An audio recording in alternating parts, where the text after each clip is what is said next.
All that you need is the needle, thread, and embroidery tools.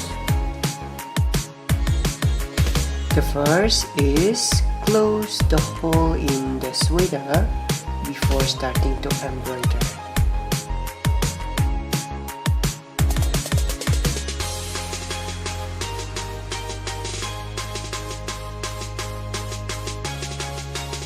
And this is the inside of the sweater.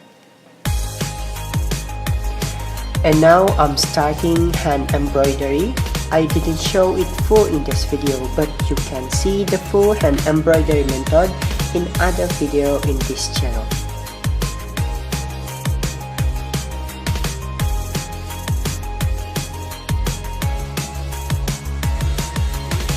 I choose the flower and leaf patterns to cover the broken part, and this was the easiest pattern for me.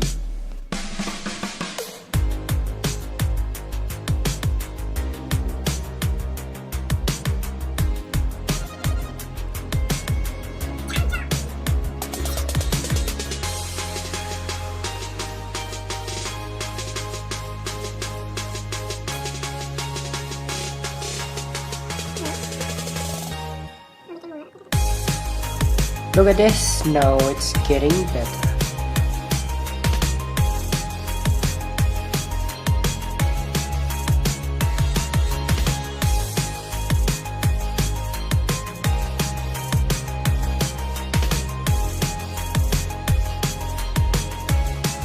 And voila! This is the final look of my hand embroidery project on my broken sweater.